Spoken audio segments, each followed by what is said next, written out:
But again, welcome, Nerman. It's great to have you. Hi, Ron. Good morning. Oh, I caught him. I caught him muted. Okay. Hey, good morning, everybody. We are, again, this is the CyberSecurity Sensei Mentorship Group. And just so you know, Dr. Perry and I have been friends for 10, 12, 14 years. So you're in good hands with him, and hopefully you're in good hands with us as well. I am Scotty. The other mentor here online with us is Chris Oxford.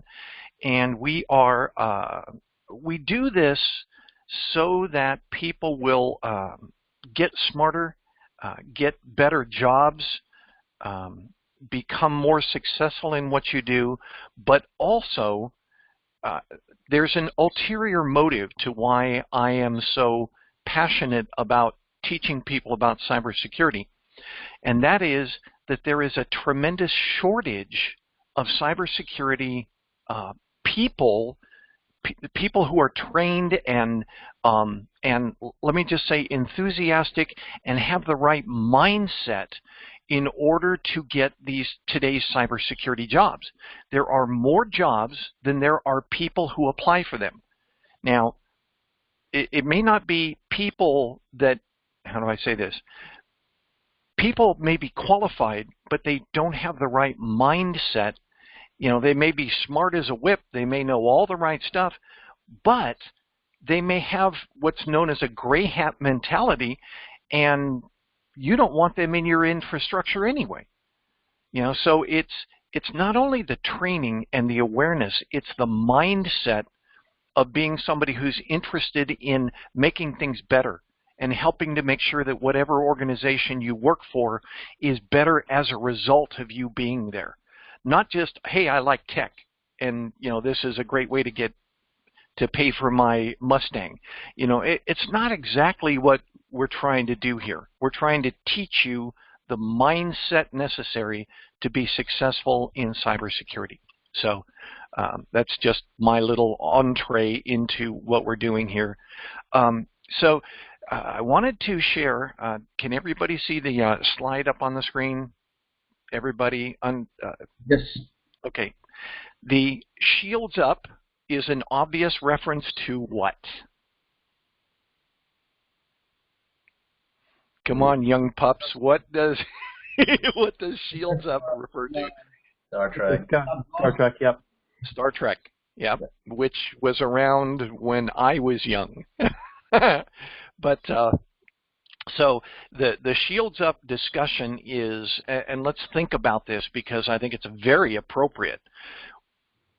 If you're saying shields up, that means you are in an active situation. Something is occurring or about to occur that you need to be prepared for. Okay? So if you think about it, the whole Star Trek series wasn't about war, it was about life. And shields is just their way of saying, you know, we've put shields on our starship because we may need them. So when we talk about shields up, we're talking about employing some of the things that have already been put in place. Okay, shields up is not the time to be saying, I think I need to go buy some new cybersecurity software. The time is long past for that. All right. So when you think about shields up, we're referring to we are in the moment. What should we do? All right. So think about it that way when we talk about this. And the term is, I'm not going to sugarcoat it, CyberWar. CyberWar. And can anybody tell me what's going on with the CyberWar? Go ahead. Your understanding of what's going on.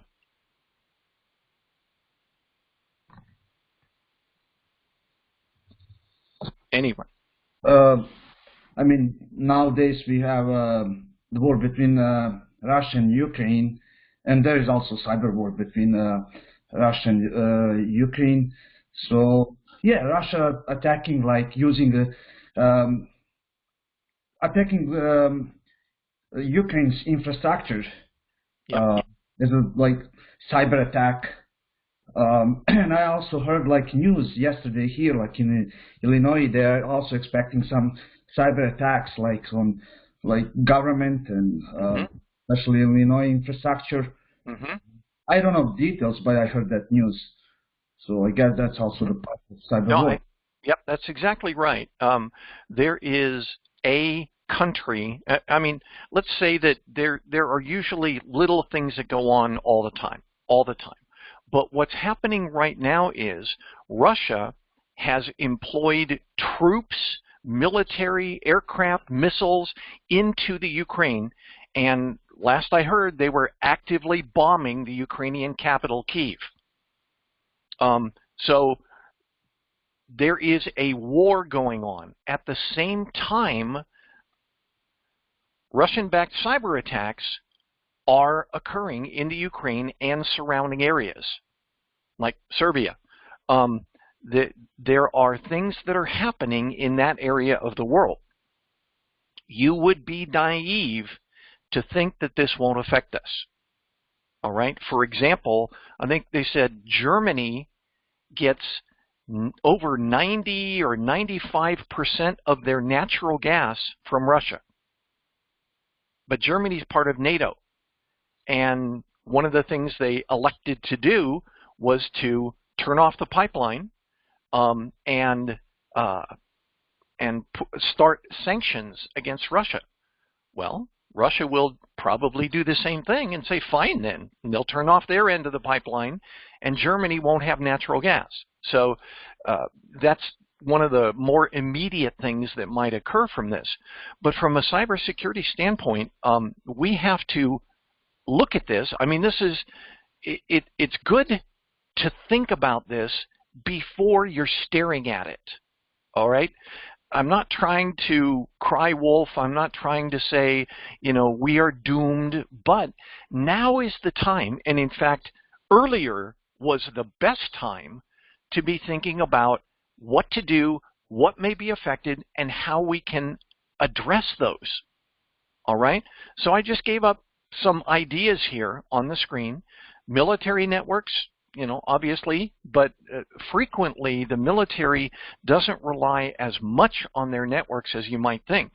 Everything they do is sort of self-contained. If I shoot a missile, the missile has guidance built into it, and it doesn't have to talk to anybody in order to get to where it's supposed to go. Cruise missiles are a great example of that. They have all the terrain guidance information on their chip before they launch. So all they do is fly around, following the instructions that are on that chip that have been programmed in, and then they hit. So not quite as much military networks, but what about banking systems? What if the banks go down and you need, boots for the battlefield group, and you can't order boots? You can't. Next one, communication and transportation. What if you need bullets and you can't communicate back to the rear lines and say, send us bullets? What if the transportation is disrupted? Because I think everybody knows now, nearly every semi-truck, nearly every train, nearly every ship is chipped with GPS. Every company knows where all of their assets are worldwide and what they're doing. What if that ends? What if they can't see those things anymore? It starts to disrupt the travel of goods and services. Critical infrastructures. Anybody remember what we mean when we say critical infrastructures? When I say critical infrastructure, what do you think of? Gas. Gas. Mm-hmm. And more generally, we're talking about fuel and energy. Yep. What else? Like power plants. Electricity. Yeah. Yep. Water treatment plants. Yeah. If we were to lose power, let's say in this particular area that I live, most people don't think about this, but they say, oh, well, I can still get water because I open the tap and there's no electricity there. But water is provided through a pumping system that uses electricity. So if the electricity is down, the water won't work. A lot of people don't think about that. So another example I gave in the screen is water towers.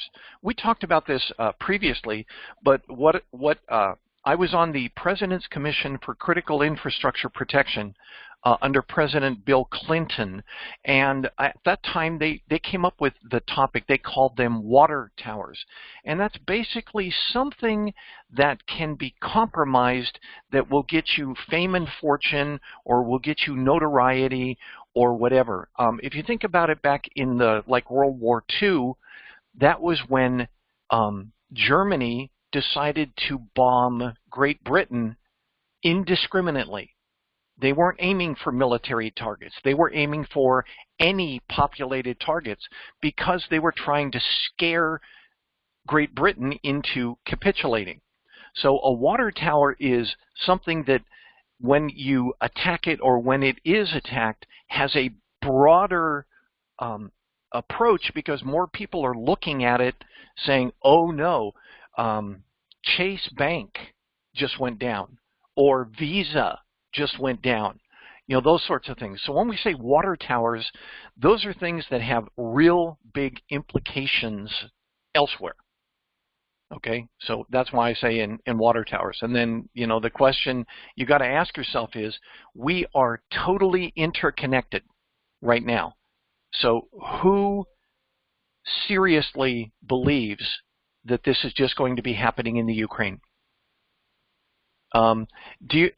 I asked, and I keep recommending this, it now costs money to see this with a wired subscription, but Wired.com wrote about the NotPetya, NOTPETYA, cyber attack that was in 2017 when Russia attacked the Ukraine, and it got out. It didn't stay in the Ukraine. It ended up, for example, crippling the global shipping company Maersk. And they lost all their computers. Worldwide, all the Maersk computers went down, stopped working. So the entire Maersk infrastructure and their ability to get everything from toilet paper to water to electricity or whatever stopped. That's just an example that when one organization conducts cyber attacks against another, you really shouldn't think that it's not going to flow over into what we're doing. Okay? Just while we're thinking about this. So from a cybersecurity, cyber war standpoint, there could be many things affected, and those could very well affect you. All right? Any thoughts or discussion from that? Thoughts or discussion?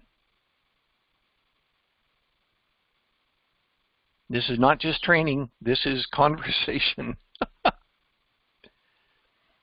Okay, well, good morning, Bill. Welcome. Let's look at what the NCSC in Great Britain, the NCSC is the British equivalent of the US CISA. Well, actually, let me go to CISA first. We'll actually take a look at the Shields Up warning. Oh, here it is.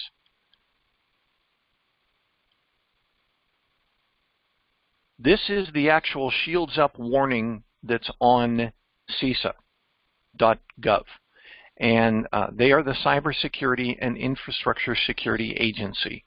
And they're basically saying stuff's going on between Russia and the Ukraine, and there's no specific threats to the U.S., But when people are shooting at each other, people near them need to duck. I guess that's a way of saying it. It's important for you to realize that this stuff could, how fast does it take for a bit to get from Russia to here? Milliseconds, okay? Milliseconds. It travels at the speed of light. So you can't expect to stay isolated and insulated from what's going on. They are in an adversarial cyber situation right now, and what the CISA is saying is everyone needs to be aware and on guard. The very first thing that I always tell everybody when there's some sort of increased risk or possible compromise or whatever, what's the first thing I always tell everybody to do on this team? You've heard me say it many, many times. What is the first thing we can do?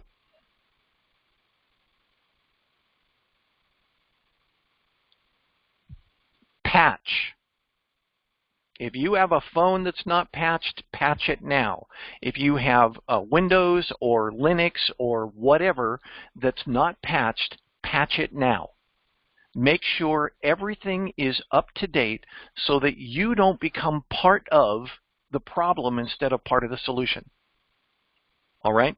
That is just a foregone conclusion. Every time you hear about something, check your phone to make sure that it's up to date. Every time. All right? And that is when we look at CISA, when we look at the NCSC, the first thing they're talking about is reduce the likelihood. Validate that everything has multi-factor authentication, disable ports and protocols, etc., etc. But you personally, you're not going to be out disabling ports and protocols on your internet router at your house. Most of us aren't going to be doing that. But what you can do is make sure that I'm not an endpoint anymore. They can't take this and do something with it against each other. Okay? So always, always, always, if you're running a system. Oh, there's another one that I just brought up with Chris. I got myself an Apple, not an Apple, it's a Wise watch. $29, Wise watch. And it communicates directly with my phone using Bluetooth.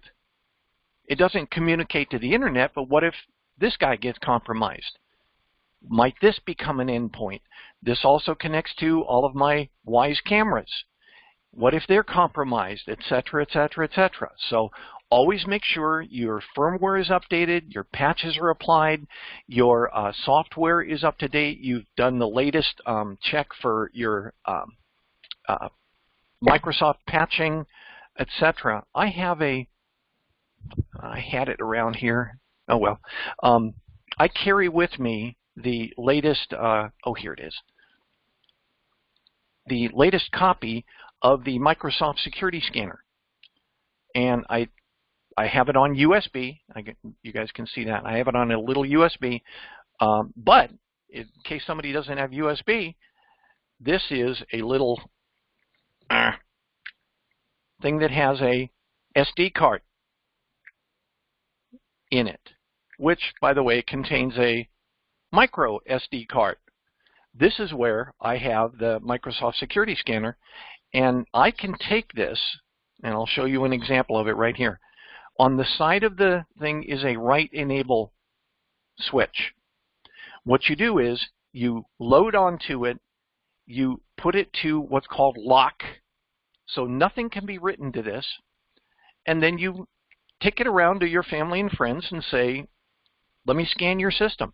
Let me make sure that you don't have anything. Now, this is a single file. Look up Microsoft, I think they call it Microsoft Safety Scanner now, but you can download it at any time, and Microsoft updates it daily. It is a single file, and that means that it will expire, and they don't recommend using it more than 10 days before you refresh it. But you can download it for free, put it on something, have it available My wife and I did a tech support call to somebody else here in the park and yesterday, and I said, just to make sure, let's scan your computer. All right, so this is a way that you can have that assurance that nothing has gotten to you. But again, you download it from Microsoft periodically, at least once every 10 days. I put it onto something that I can then write protect so nothing can come back up and infect this, and then I just carry it with me. So that's something comes from Microsoft, and by the way, this is a one-stop scanner. I don't know if you guys have ever played around with Norton or McAfee or any of those guys. They will basically alert you and say, this is what I plan to do. Is that okay? You say yes or no. This doesn't do that. You double-click and say go, and if it encounters anything, it will immediately remove it.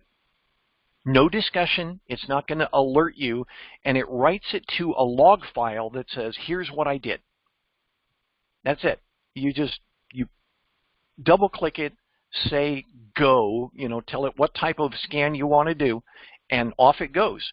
And it will make any corrections that Microsoft believes it needs to make.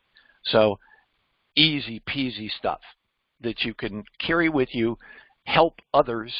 Number one, run it on your own computers. You are not immune.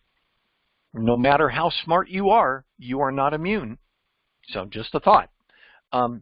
So here's this thing that talks about, what you can do to minimize, to detect, reduce the likelihood, etc. Remember what we talk about where we say reduce the likelihood of a damaging cyber intrusion. What do we also call that? To use your security jargon. Reducing what?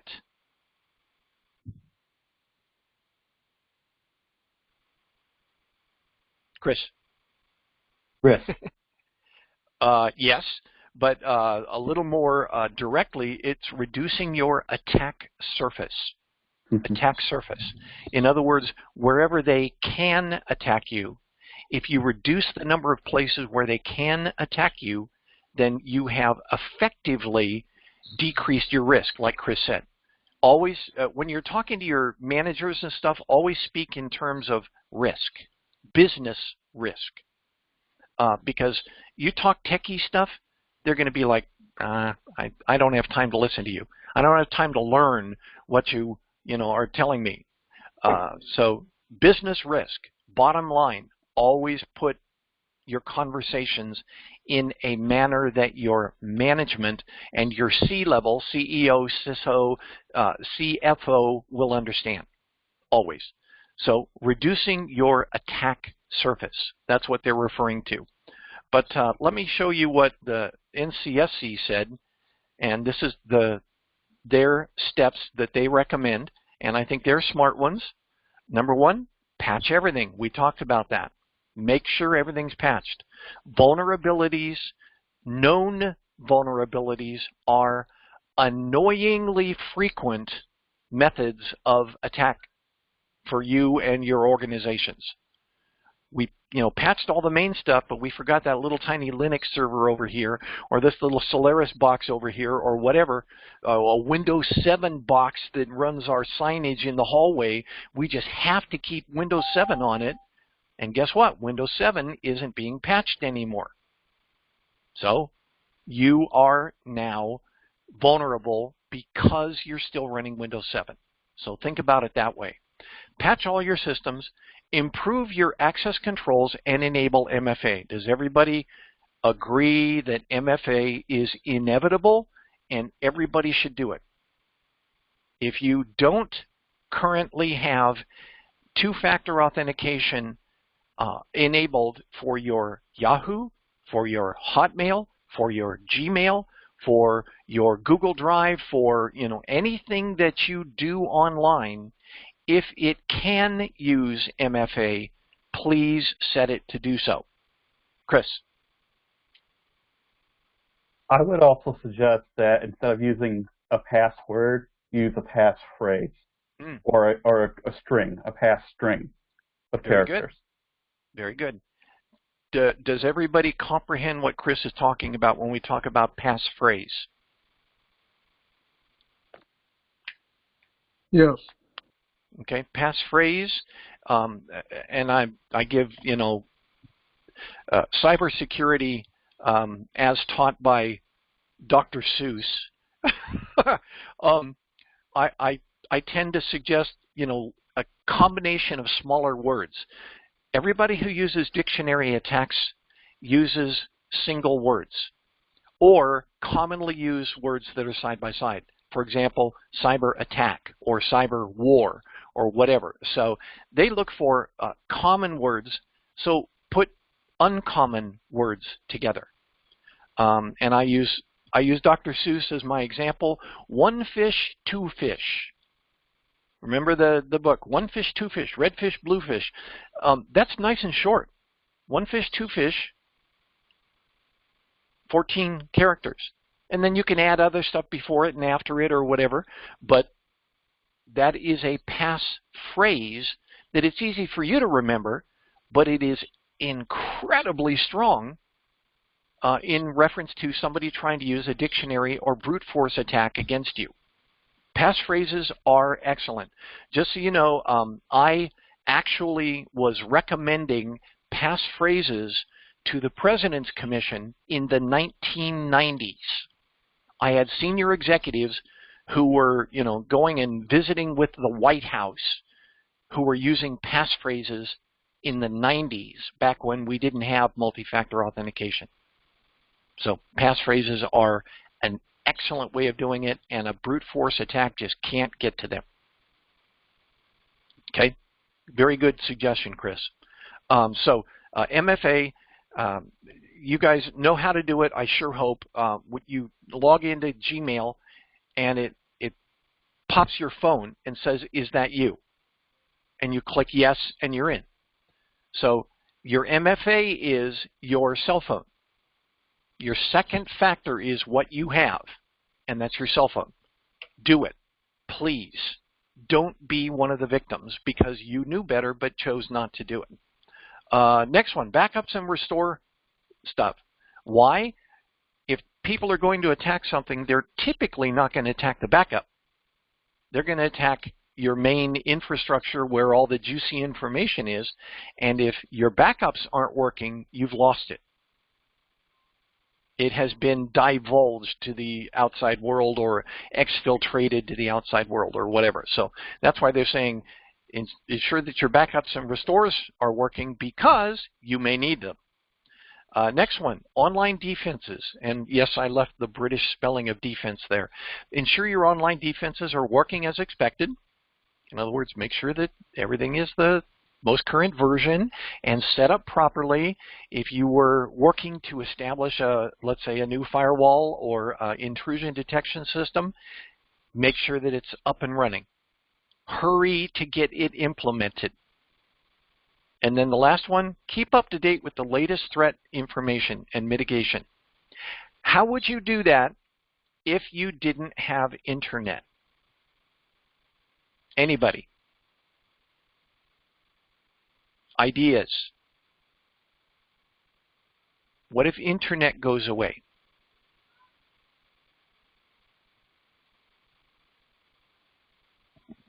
Anyone? I mean, we can always use books. Well, I mean, I keep for the latest news. Latest news, I guess newspaper. Newspaper might work. Yeah. Let me just show you what I have. This is an FM radio, AM/FM radio. Mm-hmm. And it happens to have a hand crank on it so that I can charge it anytime without batteries or anything else. I can just crank this for 5 minutes and I'll get, 20 minutes of listening to radio. Hand crank radios. And oh, by the way, it's got a cute little flashlight on it and a bottle opener, of course. But you notice this also has a solar charger. I can stick it in a window. I don't have to crank it. I can just leave it in a window and it will charge itself throughout the day. If you don't have the internet and you don't have TV, do you have radio? That's the next step. Do you have access to listen to radio stations? And hand crank radios, you can get these as little as like $20, $30. This is not a high quality one, but it's one that I happen to have. So it's called an ETON, E-T-O-N. And it works, you know. If I need it, it's there. Any other thoughts? How do you get information? News. Okay. How do you get the news? That's the question. What if news.google.com is not available? TV. I'm sorry? TV? Okay. But your TV, you're on the right track. Your TV is delivered through typically your internet company. Ham radio. Ooh, Yep. Love that. Thank you, Bill. And for those who don't know it, I am a licensed amateur radio operator. Okay. Antenna TV. Antenna TV. There you go. You may have a TV, you may have electricity, but you don't have internet, which means you've lost your cable TV. Get yourself an HD antenna and hang it up. I've got an HD antenna inside my house, and it still gets like 30 channels. So if the internet is down, if your network TV and cable isn't working, you can switch over to your broadcast TV. The broadcasts might be working. Okay, very good, Chris. HD antenna. Get one. They are $20 at Walmart. And again, amateur radio, that's another one. I know this thing is programmed to get to the nearby repeaters. That's what it's called. But they are repeaters that are operated by amateur radio operators. And if I go on and I call on my radio, by the way, you've got to be licensed to do this. But if I call on my radio, I can get to anybody else who is on that repeater. And oh, by the way, our repeater is hooked up, if it works, hooked up to internet-connected repeaters worldwide. So there's a possibility there. May or may not work, but I know that the local communications will work until that repeater loses power. And it's got a backup battery that lasts, I don't know, 8, 16 hours. So this might work. Amateur radio. Amateur radio. If anybody wants to learn how to get licensed, let me know. It is like $15. And your license is good for 10 years. And you don't have to be a U.S. citizen. Okay? So I can help you with that. What else? What else? What else? You guys are all on the right track.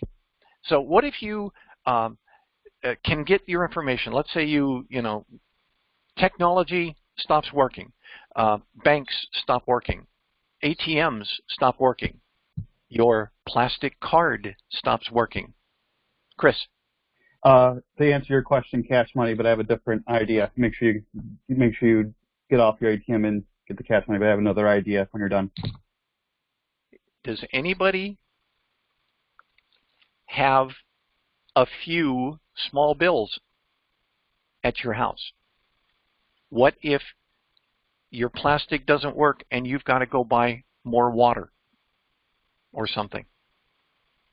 I have in the house small bills. These are all ones, so this is not, you know, this massive amount of money, but these are all ones.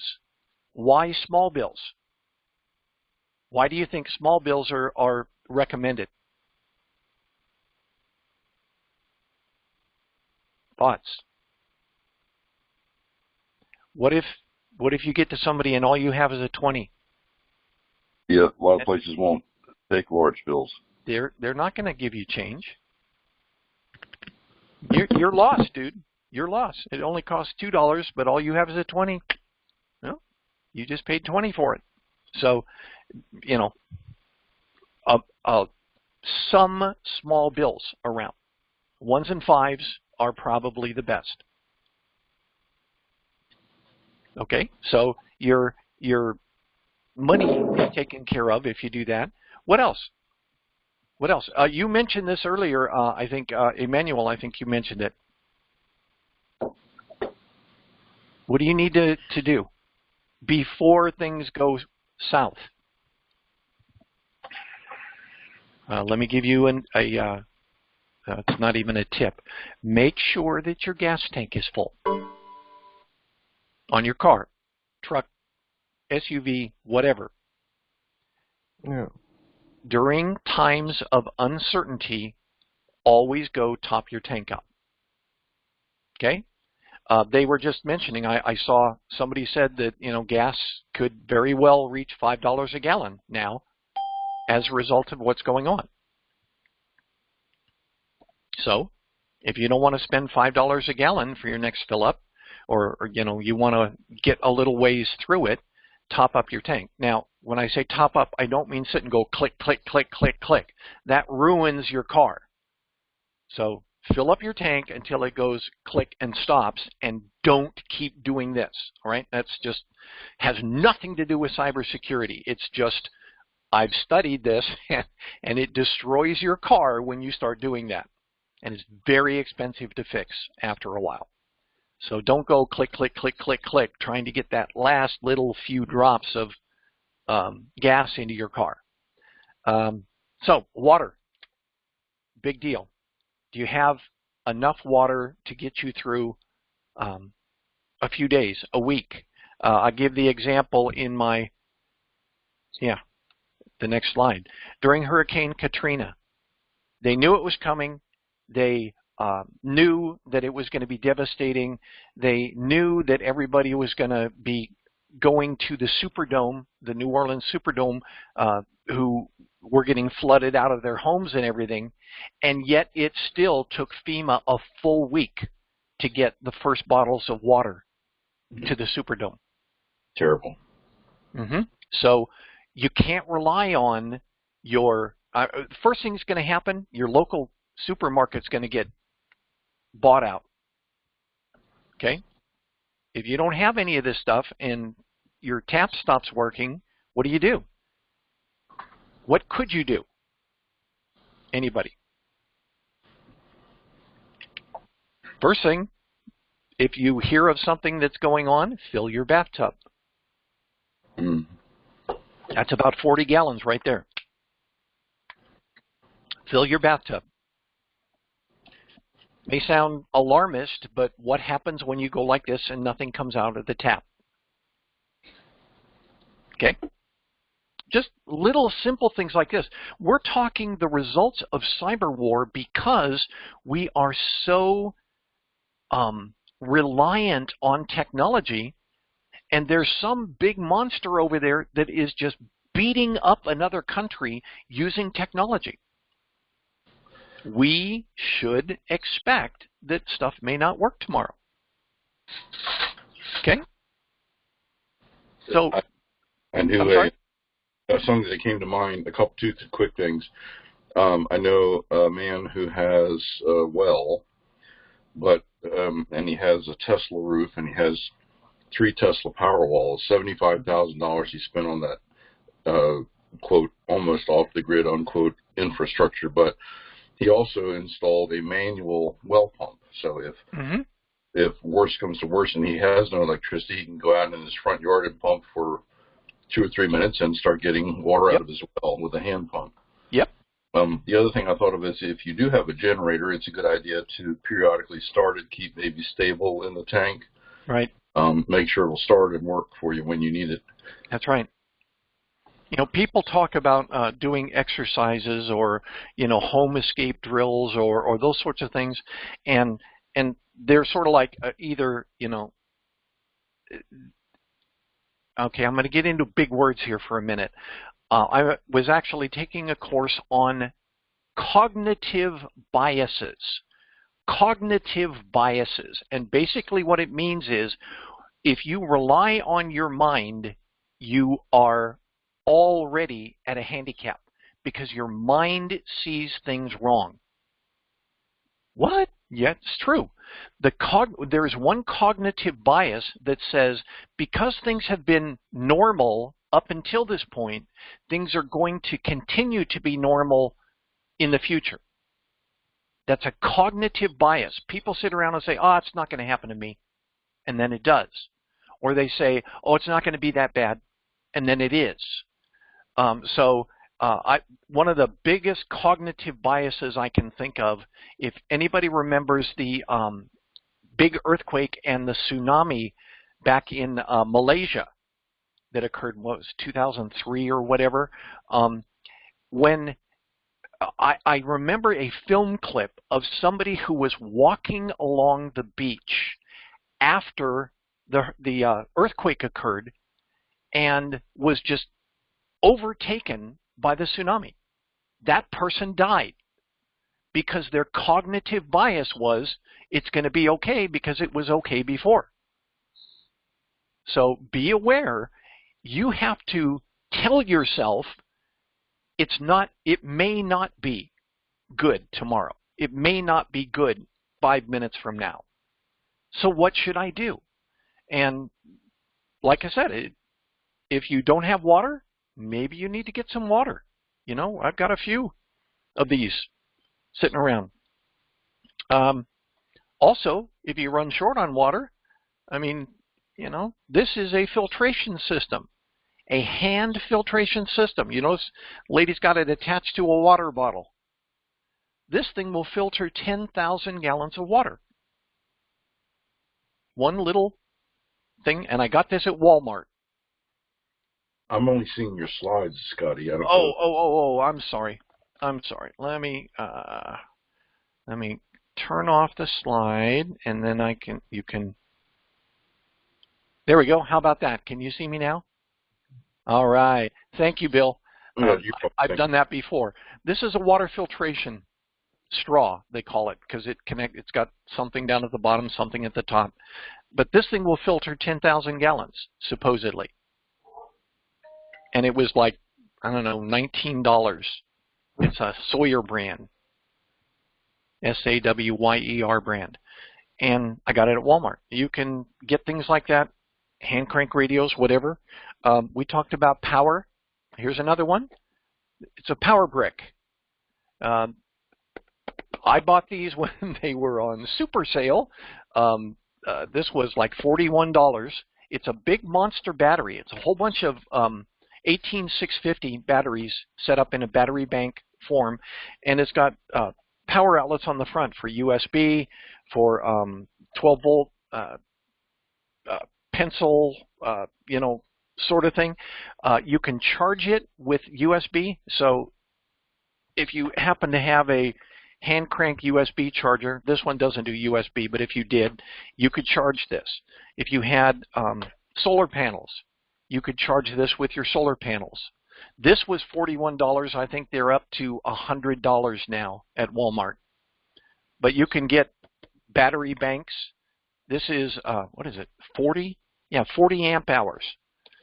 That is almost half the size of a car battery, a minimal car battery. That's another thing. Your car battery, you can get lots of power from it if you need it. But you got to do it in 12 volts. So find things that work on 12 volts. You know? And then you can plug them into your ashtray or whatever. Or get an inverter. Yeah, a voltage inverter. Yep. So what else? If let's say you've got your power, or you may or may not have power, but you've got your water, non-perishable food. How about that one? Do you have cans of food that'll last you? What if your refrigerator stops? Oh no, no more fresh shrimp. Okay, but what about pasta or something, rice, that you can store rice for 20 years? MREs. MREs, there you go. Ooh. MREs they've really improved over the years. Yep, MREs. MRE stands for Meal Ready to Eat, MRE.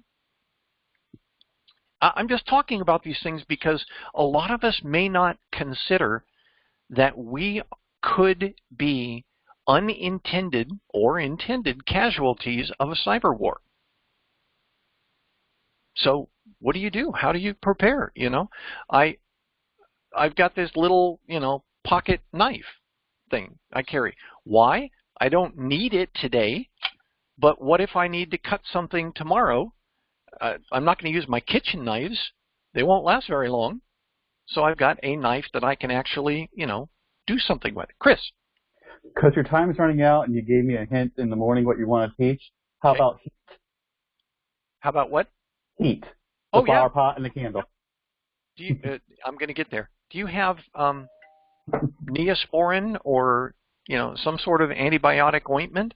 What if somebody gets a cut or a scrape and you can't go to the doctor? Find something that'll stop that. And this is, what if you need heat? You run out of heat. I don't know if anybody has ever seen these online. They work. It's a clay pot, and normally they get the larger ones, but this is what I had at my house, and a tea candle. And just so you know, this was, I think, $5 from Walmart. Tea candles. Okay? So you have a tea candle, you put it underneath here, and you put like little blocks or something to hold it up a little bit. But this tea candle underneath here will heat this to the point where it can warm your entire room. One candle, one pot, like this, it warms your entire room. Okay? Something to think about. Warm clothes. If you don't have really warm clothes, maybe it's time to consider going out and buying that parka. I don't know. Batteries. If you don't have batteries, you're going to be, up the creek when your flashlight starts to flicker. If you don't have rechargeables, we're talking cyber war, and it could overflow into technology, and technology connects to our critical infrastructures like our water supply. So cyber war could mean your tap doesn't work on your spigot anymore. So let's say you've run out of matches, you've run out of lighters. I even have an example for a lighter here. Does anybody know or have the ability to light your own fires? And I don't mean rubbing sticks together. You can use a little 9-volt battery and a very thin wire to create enough heat to ignite some very combustible products. Very cool. Here's something else off of Amazon. It's called a ferro rod, F-E-R-R-O. And I got this from Eric X. I'm not recommending any of these, but I got 2 ferro rods for like $12 or something. And this is made with material that when, I'm not going to do it, but when you are rubbing it like with the back of your knife, it generates large amounts of sparks. And you can use that on something that's really small. Tinder is what it's called, but something that burns easily. So in your house, do you have anything that burns easily? My last little tip to everybody. Chris? 2 things. If you have Flintstones, you can clap Flintstones together, but after you're rubbing your stick. But if you have a magnifying glass and paper. There's another one. Yep. Paper. What burns even easier than paper in your house Lint right now? I'm sorry? Dryer lint. Dryer lint. See this from my dryer. Exactly right. This stuff is magic if you're trying to light a fire. Magic. Absolute magic. Yeah, very good, Bill. Thank you. Any other thoughts, people? I mean, these are things that, what if, and I'm asking you, am I crying wolf? Who knows? But I would sure hate to have something occur and have you go, Scotty was right.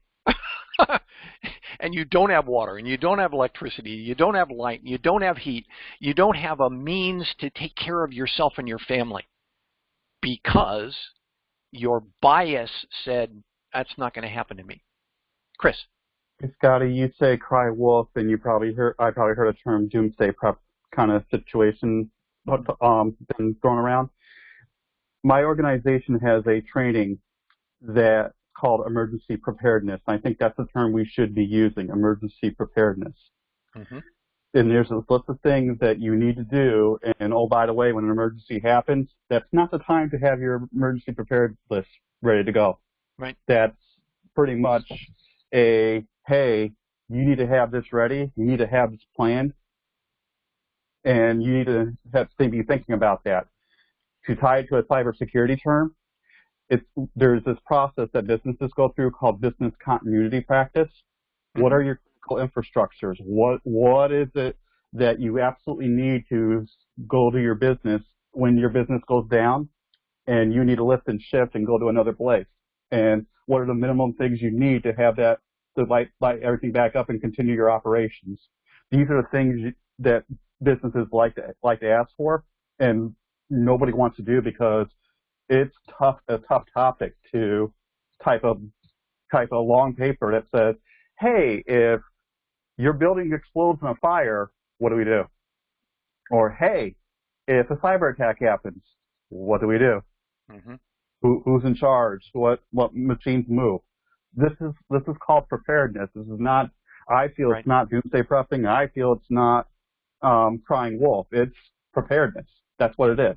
Let's call it what it is. Yep. Does anybody have any experiences like at work? Do you know somebody that has a go bag underneath their desk or that sort of thing? Yeah, I used to be on the I can't remember what it's called now, but the emergency group because I was in operations. So it potentially, based on a situation, I may have to relocate to another undisclosed location. So a few days of snack bars, some water, medicine, maybe a change of warm clothes. Yeah. And also something I thought of is a list of contacts. So you need to contact your family. You may not be able to get to your family. Contact your family, your loved ones, your friends, whomever. A list of people that you need to contact. Say, here's what's going on. I may be out of contact for days or weeks, don't know, but something like that. Yep, very good. I'm going to stop sharing for a second. Just so everybody knows, one of the secondary reasons people do amateur radio is for health and wellness checks. You can get on and this occurred when they had the Haitian earthquake. You can get on amateur radio because the entire Haitian peninsula there, the island, lost power because of the Haitian earthquake. And people didn't know if their family were alive or whatever. So there's a story that this one guy got on his amateur radio and said, can anybody get in touch with somebody in Haiti so I can find out if my mom's doing okay? And they went all the way down and transferred all the way down to, relayed is what it's called, down to somebody who was in Haiti with an amateur radio up and running on batteries. And they said, can you check on mom? And they said, sure. In fact, the phones were working, but only on the island. So they called over, and the response was, yeah, she says she's cooking chicken, and don't bug her. Okay, cool. Mom's good. So amateur radios can be used for health and wellness checks as well. Well, and nobody gets upset about it. You say, hey, can you find out if my family is okay? Sure. Fantastic story. Yep. So last thing, and I'm going to just share my last screen here. Why do you think people buy toilet paper?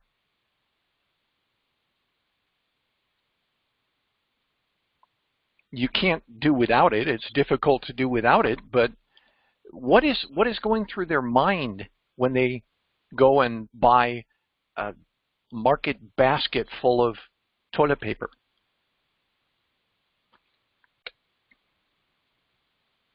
Will toilet paper help you survive? Let me ask that. The obvious answer is no. Right. I guess they're thinking about personal hygiene as opposed to survival.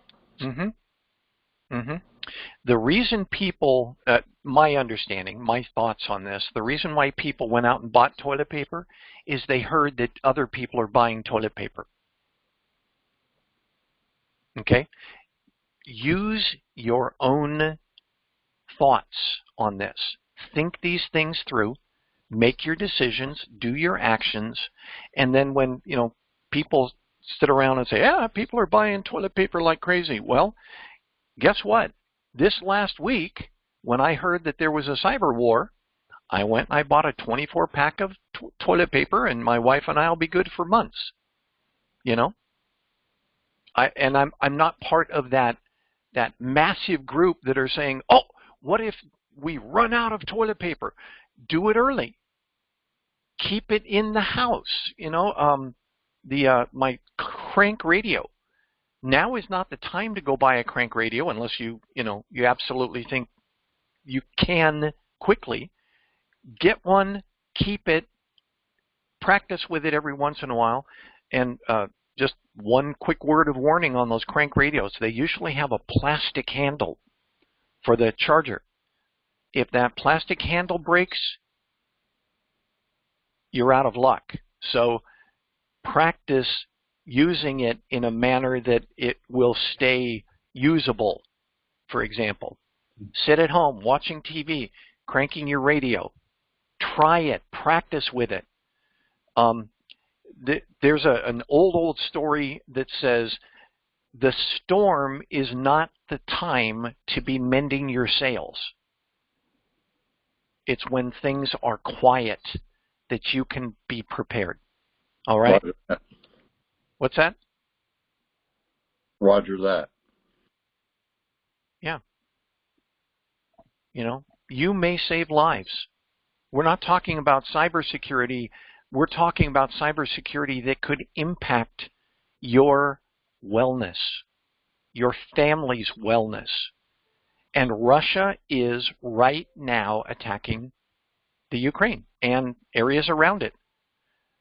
Stuff's going to stop running. Stuff's going to stop being available. Stuff's going to cost, way too much for you to be able to afford.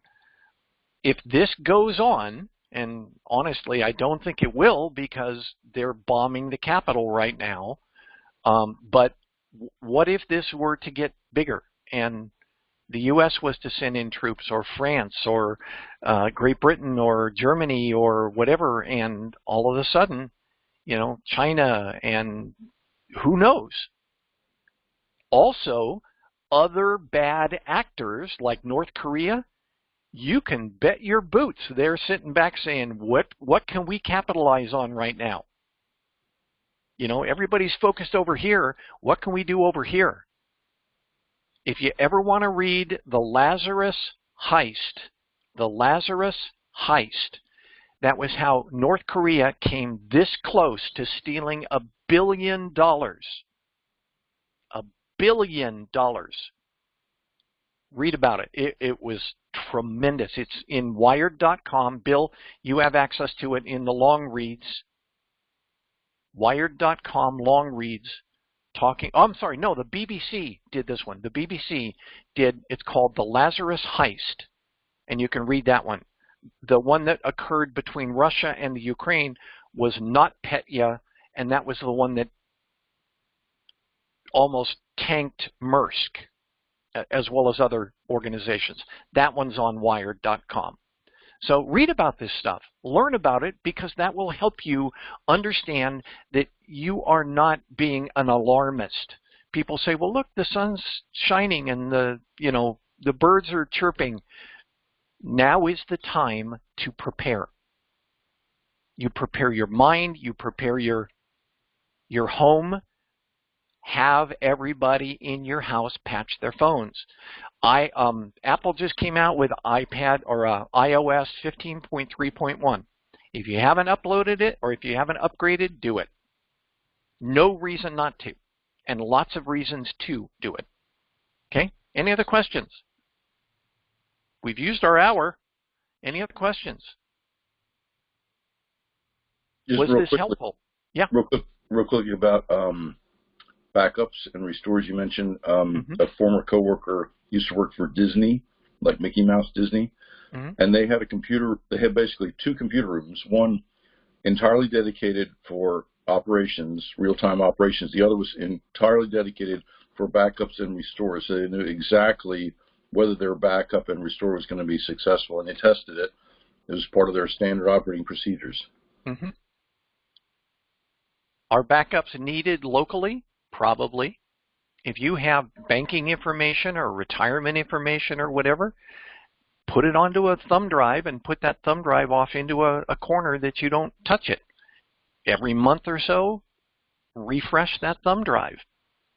Because if your local computer gets compromised, you may want to be able to reconstitute, that's the word, reconstitute some of that information. Yes, sir. Yeah, I have a question. How about like hard copies, like paper copies? Mm-hmm. Hard copies would be initially helpful. For example, like your birth certificate, you can't fake a birth certificate. You know, you either have it or you don't. But hard copies are helpful, but in today's cyber environment, it's just as easily to have a thumb drive as it is to have a hard copy. But yeah, what if your computer doesn't work? This is my bank account number or whatever. Yeah, good point. Anyone else? Was this beneficial? Did you guys have fun? I hope you did, because I had fun pulling all this stuff out and saying, am I ready? Am I really ready? Oh, by the way, with my my power bank, I also have solar panels that I bought from Harbor Freight. Plug right into this guy. If I decide to, go 100% no electricity from anybody else, I can do it.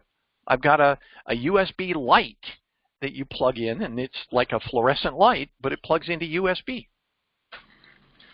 I can keep my house, we've lost power in the house, and I just pull out the power bank and the light, and my wife and I, start lighting candles. Yeah, yes, LED, Chris. more efficient. Mm-hmm. Yes, Chris. Okay.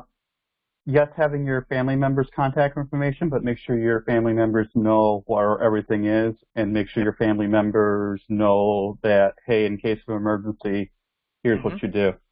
And have those monthly or quarterly discussions of, hey, if the TV goes out, what do we do? Or, hey, if Columbia, Maryland decides to have a power outage and the Russians are invading right now, what do you do? My wife gets picks on me about it, and I go, Marcy, you know it's probably going to happen. She goes, yes, let's do it. Yep. Just an example, the buck knife and the ferro rod.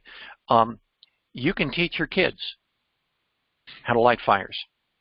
Now, obviously, you don't want one of those really monstrous knives, but you can do it with any piece of metal that has a flat face. We'll be able to use a ferro rod. You could do it with a piece of metal. But go out and teach your kids. Go out onto your carport and pull out some lint from your dryer and say, this is how we do it. Demonstrate it. Have them practice it. Cool. Fun stuff. I hope everybody enjoyed this. Again, it was a little off, but it's the impact of cyber hostilities. And what happens when it affects us? How is your gas tank right now? Perhaps somebody is going to benefit by going and filling their gas tank today. All right? Thanks, everybody. We had a lot of fun. And thank you, everybody, for coming on. So, Nerman, what do you think? We're coming back? Yes, definitely. And everything you said, it's amazing. And I'm just connecting all those things with now with Russia and Ukraine. And I just want to add something. Like I heard the news. The news reporter from England who happened to be in Ukraine was actually saying that banks are down.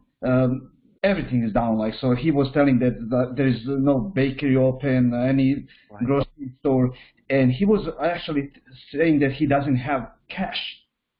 So he said, like, we don't have any cash, and he was hoping to get like to So he's hoping to get to Poland, or I guess Poland. He's really close to Poland, to try to call someone and see if he can get his account, like, and using his account like across the border. But in Ukraine he cannot use anything, and he was just saying like ATMs are not working, like, so anything. And I was just thinking, like, when you mentioned cash and food also, because he cannot buy any food. So yeah. So what happens? Sorry. Yeah. So what happens when you have no money, you have no food, stores are there, but they won't take credit cards, they won't take cash, you don't have any? What happens? Looting, violence. Yep. Terrible. When people can't do it civilly, they will do it uncivilly. Yeah. So I mean, you guys already heard, like, so there have been long line, like, buying gas in Ukraine. Yeah. People have been waiting for hours to buy gas, and now, like, many gas stations, they don't accept cards, because they said, like, because a lot of people using cards, like the system going down and up, so they accept only cash. So yeah, I mean, that's what really, it's happening. Yeah, and I mean, yeah, we should think about this. Very good.